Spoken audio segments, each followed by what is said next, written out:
Welcome everyone to Zoom into Books today. Today we have award-winning author Karl Stewart, and Karl writes historical fiction based on his own family history. And today he will be discussing his amazing World War II novel, The Seventh Cruise. Welcome, Karl. Well, thank you, Kathy. Thank you for Headline Books for inviting me so that I could share this with folks. Yes, The Seventh Cruise, this book, is a work of historical fiction. To me, that means the historical part of it must be so exciting that the reader thinks it cannot possibly be real, while the fiction is so detailed that the reader believes it must be true. So the aim is to confuse the reader. The inspiration for writing this book, as you said, comes from my family, but much more than that. It actually started as a result of a shipboard reunion with my father of sailors who served with him aboard the aircraft carrier USS Hancock during World War II. That's that ship right over my shoulder. There were only 6 of them attending that reunion from a crew of some 3,900 men. And as they laughed and exchanged their war stories, I was struck by the fact that there were so few and that they were so old, and that soon they would pass from the scene and take their stories of their experiences with them to the graves. Well, I started my research right there, right then, just listening. Researching, writers call it, eavesdropping or snooping, other people might, who are not quite into writing so much. Then I got to work with the other side of research. In the Navy Museum in Washington, D.C., I searched out the ships and studied their logs. Realizing that I knew almost nothing about World War II naval aircraft, I interviewed experts at the Experimental Aviation in Oshkosh, Wisconsin. I filled 6 tapes of interviews with my father, a member of the original crew of the Hancock. And then I interviewed a navigator bombardier of a B-24 Liberator with considerable experience in the Pacific theater during that war. Along the way, I discovered that the Japanese naval archives are surprisingly available, as I sought to understand what the war in the Pacific must have been like for a Japanese airman. Then it came time to assemble the information into a coherent story. And what I ended with is a tale of a young Japanese man who led the attack on Pearl Harbor and who finished the war in a kamikaze unit. It is the tale of a Midwestern college boy in a glee club who became a hero navigator, bombardier in a crippled B-24. But mainly, this is the story of a young West Virginia mountaineer who became a sailor at age 16. A boy who enlisted shortly after Pearl Harbor and who served the entire war, first in the Atlantic, then in the Pacific. It is the story of his growing up during the war. It is also the tale of the awful changes worked in him by 4 years of harrowing combat. Changes that would affect him for the rest of his life. I knew it well because that sailor was my father. Writing historical fiction comes loaded with danger. If the writer adheres too closely to times, dates, places, personnel, and the like, then the writing may become pedantic or school teacherish. On the other hand, playing too loose, fast and loose, with the facts, risks losing readers who love history. It is for sure that the writer must never become so fettered to the facts that he misses the story. And since I believe that all good writing is character-driven, I strove to create characters based on real people who are memorable in their own right, both for their strengths and vulnerabilities. Now, I have assembled and will show, if I can get this all running, a PowerPoint slide on some of the background, the people, places, and events I tapped for the writing of the Seventh Cruise.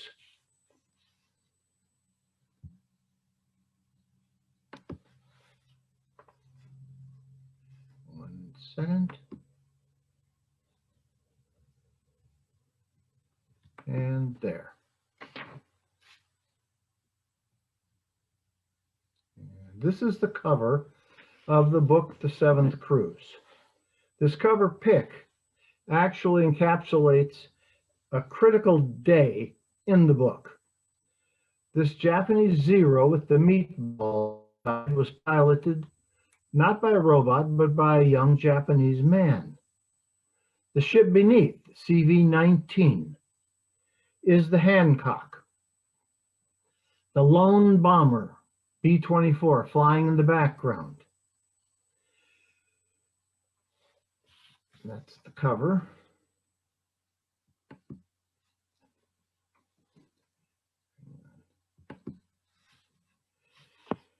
My father was a 15-year-old West Virginia kid when the Japanese attacked Pearl Harbor. He was too young to enlist, and by the time he had bribed a drunk with a bottle of Jim Beam to stand before a judge and claim guardianship and grant his permission to enlist in the Navy, he had turned all of 16. And this was a kid joining the Navy from the hills who couldn't swim a stroke.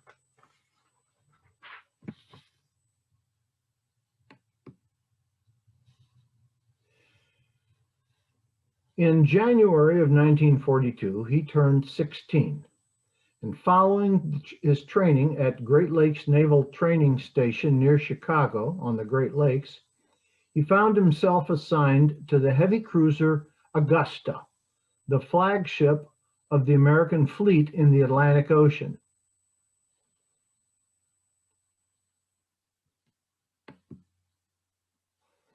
Aboard ship, he became one of the Navy's youngest fire directors, working in the number 2 gun turret during Operation Torch, the U.S. invasion of North Africa, directing fire at French gun emplacements at Casablanca, Morocco.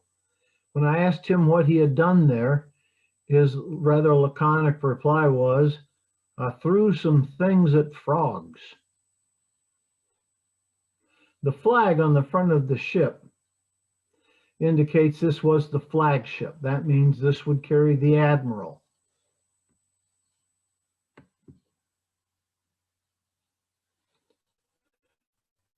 On the Augusta, he spent 2 years of combat in the North Atlantic, escorting convoys to England and Russia and hunting U-boats that hunted them. Here he had his picture taken in Nova Scotia near Argentia. As he told me with this big grin on the face, he said, "I thought I was really a big bug. I was out of the country." As the flagship of the fleet, the Augusta carried all the big shots. Here, Patton on the left and Omar Bradley, as well as Franklin Delano Roosevelt when he met the Prince of Wales, Winston Churchill as well, all rode on the Augusta. Here's Patton after he disembarked from the Augusta in Morocco during Operation Torch. He's all decked out with his conquered French in tow at Casablanca. And he's got his little ivory-handled pistol and his riding breeches. Sometimes people would accuse him of carrying a pearl-handled pistol, but it was not. He was always insistent it was ivory.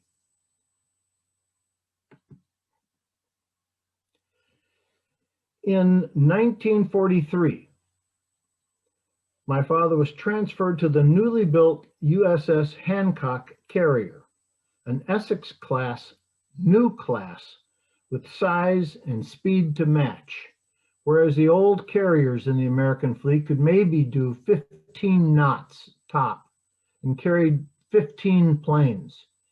The new carriers, the Essex class, would stand 6 stories tall, displace 37,000 tons, carried a crew of 3,900 men, 70 warplanes, and at flank speed could do better than 30 knots, almost as fast as the destroyers. They were truly weapons of war.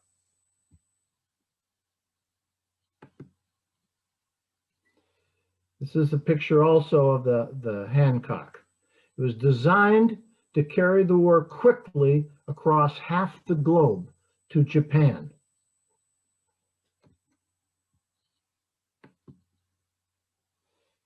But first, it had to squeeze through the Panama Canal, having been built on the East Coast. It was built to Panama specs, which meant it had to be small enough to fit through the Panama Canal. We could not build warships that had to go all the way around South America.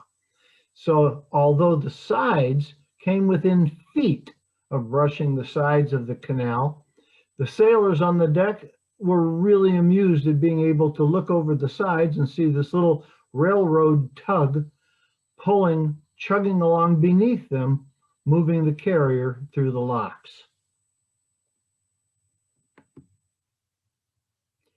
Here's a 4-man squad manning a 40 quad gun tub, constantly searching the skies for Japanese flyers.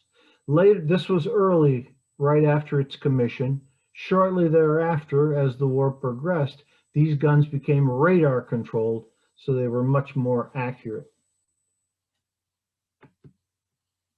But it wasn't just warplanes and warships that took a toll on the American fleet. Storms so huge that whole new categories of force had to be calculated to describe them. This one particular storm was so damaging, so powerful, that 60-foot waves actually swept across the deck of the Hancock there in the background and crumbled the front edge of the deck like aluminum foil. It sank 2 destroyers with a loss of hundreds of men. Aboard the Hancock, when the pilots would be shot down, they would move to the sides as these destroyers, the American destroyers, would pull up alongside and transfer the downed flyers they'd picked up, such as the former President George Herbert Walker Bush, a 19-year-old naval pilot who had been shot down in the Pacific, and they would return them via those lines back to the ship, back to the aircraft carrier. And in return, they would be given goodies that were just a rare treat on a destroyer, such as ice cream.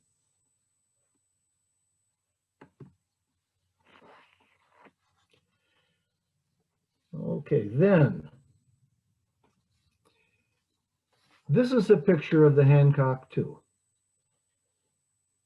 On a very bad day off Okinawa in April 1945. The Hancock was smashed by multiple kamikazes. That ship lost over 250 men in one day and nearly lost the ship. The Japanese, in fact, reported it sunk. Here's a picture of that ship listing. It ended up listing to a 17-degree slant at 25. It would have capsized and sunk.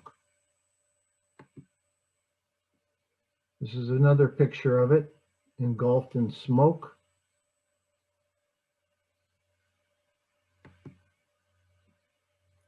One kamikaze went through the deck, through the flight deck, down into the hangar deck below, and blew this 25-foot hole right out through the hull.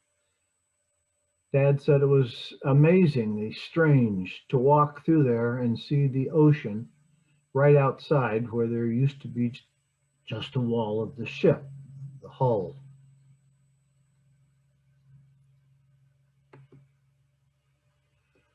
On the deck, during an attack, my father was in what was called damage control. I asked him what that was, and he said, well, we just picked up things. I said, Dad, that's not a description good enough that I could use in a book. What did you do? What did these men do? Well, here they are. He said we would walk around. I'd carry a black bag. We'd be in a crew of maybe 5 or 10 men with an ensign.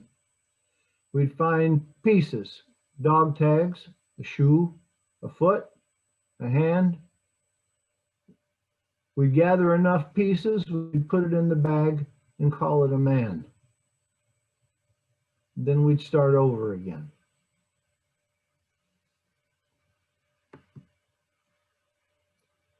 This is remains of one plane, not a Japanese plane, on deck during the attack.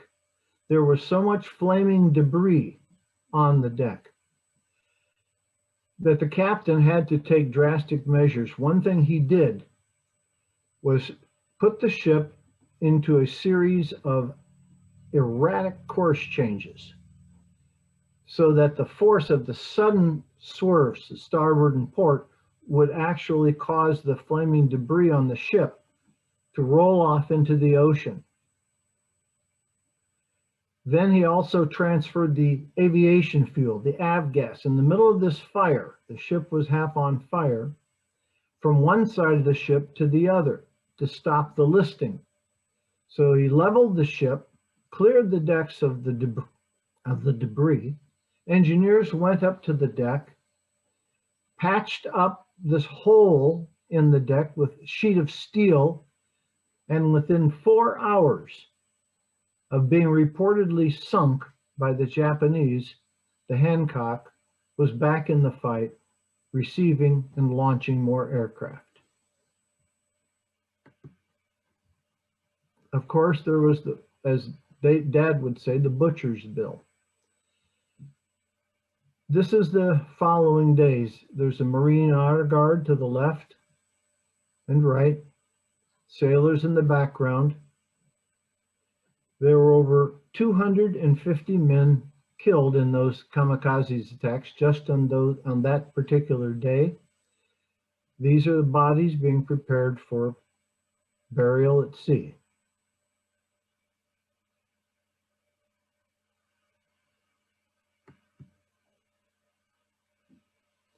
And then this was the ship taken, the picture taken in 1943, right before those attacks. On the deck, it looks like those are Navy Hellcats. Now I want to shift over to a different side of the war, also covered in the novel. This is that great slab-sided, ugly-looking aircraft that was built to replace the B-17.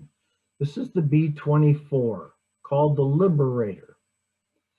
One thing you'll notice is the side is so bland that it's a perfect place for art. This is another picture of the B-24. As I said, it was called the Liberator, but the men who flew them had a different name for them. The man I interviewed as a navigator bombardier, he called them the Flying Coffins, because you'll notice the only exit to this plane is at the rear. There's a door. The pilot, co-pilot up front, and the navigator bombardier who sat right behind him would have to negotiate through the bomb bay, if they ever had to bail out of that plane, to get to the door through a catwalk 18 inches wide. There's no way a man wearing a parachute could have gotten through a tiny space like that. That's why it was called the flying coffin. The navigator bombardier's job was, during the final attack run over their target, he was to slip out of his chair, which was back to the pilot seat, go down below the pilot seat and crawl on his belly to that window in the front at the bottom. From there, he would take control of the aircraft and fly it on its final bombing run. There could be no wavering right, left, or anywhere else, up or down. He had total control. He would fly it during that attack.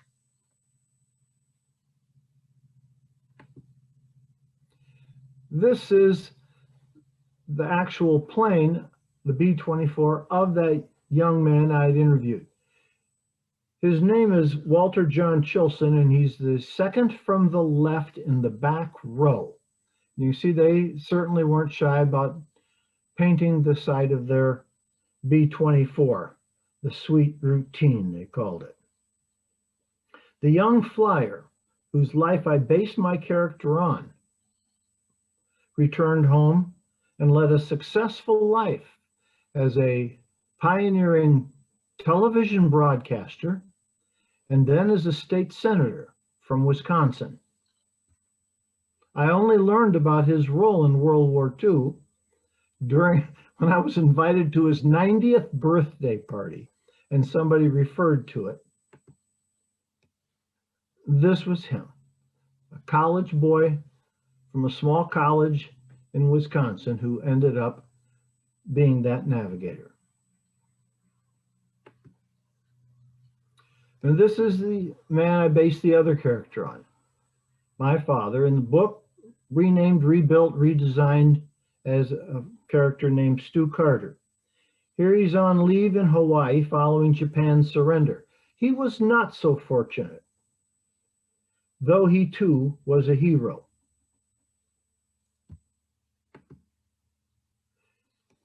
Over my shoulder is a box of his medals. He returned home to a wife and a daughter with a cane and a slight limp from a knee injury. And though the wars with the Germans and the Japanese were over and his knee injury would heal, the psychological trauma would intensify for him and fester until his PTSD demons nearly destroyed him. Now that story, his struggle with PTSD and its effect on his family, is the subject of 2 subsequent books of mine, Up Harvey's Creek and Fare Thee Well, Harvey's Creek. Here is a picture of my father at age 88, taken while we were on an honor flight for World War II veterans to Washington, and this was taken at the World War II Memorial, wearing his favorite hat. He passed away 3 years ago, 1 week shy of his 93rd birthday.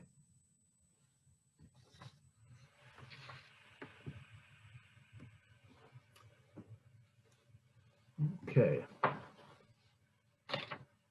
Now, if I can get off of this slideshow for a second, what I would like to do is to read a couple pages from that book and set the scene. This is on the aircraft carrier Hancock, and it was during the kamikaze attacks. Making his slow way below decks was descent into a surreal world for Carter, one into a changed and altered landscape, recognizable yet not the same. The hangar deck was mauled by explosions and fire, though the frantically working crewmen with hoses worked unceasingly to contain and extinguish the fires. The bomb the kamikaze dropped blasted out a 25-foot section of the Hannah's hull near Dobbs Station and blew a hole in the floor, exposing the ammunition storage just below. It was disorienting to watch the ocean rolling by through what should have been the solid hull of a ship. If the blast would have touched the shells stored below, this section of the ship would have been blown to bits, possibly sinking the carrier. Circling the huge hole in the floor where pieces of the kamikaze's broken and blasted plane still hung, he struggled to negotiate stairs steep as ladders. His knee felt as though it were on fire. As he made his way downward, he saw other men stumbling along as well, traveling in the same direction, some with horribly disfiguring burns, others being gently carried on litters. Some men were moaning, crying out in pain, others were ominously silent. Other men, less wounded, were slowly working their way back up the ladders. Most likely, they were returning to their stations after helping the injured below. Dim lights in the cramped passageways flickered in the smoky gloom. It's strange, he thought, as he leaned against the bulkheads to catch his breath. I've never really seen the hanging light fixtures at all. These all could be brand new, he thought, and I would not know it. Crazy thought. Who would have replaced them all and why? He shook his head to clear it as two men, their faces plastered in bloody gore, silently stumbled past him, carrying a form covered completely by a blanket of some sort. God help us, he prayed. There are going to be so many burials at sea from the Hannah when this is done. Pushing off from the wall, he felt the ship, which had been listing to port, slowly right itself, even listing slightly to starboard. He felt a moment of vertigo before he realized what was happening. In order to level the deck so the Hannah could receive her planes, the captain was having fuel shifted from tanks on one side of the ship to the other. That was having the hoped-for effect of leveling the deck, and it was promising. The Hannah was not done yet. The girl was still in the fight. Sliding down to the next level, his foot got caught and wrenched by a metal stair tread, causing him to cry out for a moment and tumble to the bottom. He sat there on the floor, momentarily stunned by the pain. Two men passed him, one nearly carrying the other, both covered in blood. The one doing the lifting was weeping, either for himself or for his shipmate. Carter couldn't tell. The other man's face was expressionless in shock. Eyes stared from a blank face. One arm, missing from above the elbow, was tied off in a crude tourniquet. One leg dragged uselessly, its foot pointed in the wrong direction, making it appear that the man was going in two directions at once. Carter checked his watch, picked himself up, and staggered down the next level. It must have stopped, he thought. Barely 13:30 hours. But this day feels like an eternity. Finally, he reached the level far below even the waterline, where the wounded were being cared for. It could have been found by a blind man. The screams of the wounded and the moans of the dying gave it away. At least the ship pumps and generators were working, and in the dim light he saw corpsmen and their aides methodically going about their grisly work. An attendant saw Carter, and without saying a word pointed to an unoccupied but blood-stained cot nearby, indicating Carter should lie there. The sailor collapsed there in the bowels of the wounded ship, and trying to gain control over his breathing, drove his thoughts away from this hell to marvel of the Zero pilot who could have, and by all rights should have killed him, but who chose in those final seconds of life not to. A distant explosion rocked the ship again. Another kamikaze smashed into the Hancock. Paint chips rained down. The lights flickered once more and went out, plunging the area into a Stygian darkness. The sound of pumps ceased as well, And there, in the utter blackness, Carter lay, while all around him rose louder and louder a chorus of screams and the moans of injured, frightened men. Chorusmen splashed through the ankle-deep, oily water, no longer being pumped out. Hannah once again began listing. Seaman second class, Stewart Carter, lay in the dark, petrified, wondering if this was the way and the day he would die. And I'm going to stop there with the reading. Thank you, Karl. That is such a heart-wrenching passage from your book. And I know that you also have a service career, and I want to thank you for your service. This is a family tradition in your family, I know. And this book, when Karl submitted it for publication, it was usually when you submit a book to a publisher, to get my interest, I've got to be grabbed on the first sentence, the first paragraph, the next paragraph. And the way this book opens from the point of view of the Japanese pilot is so different. I highly recommend everyone pick this book up. It's available on Karl's website, and I've posted the links in the Facebook comments. If any of you watching on Facebook have questions for the author, please feel free to type them in the Facebook comments. Karl, you are a prolific writer. You have written quite a few books that Headline Books has published, and I know that you travel quite a bit. Would you like to tell us of any upcoming events you have? And I know you're also available virtually, aren't you?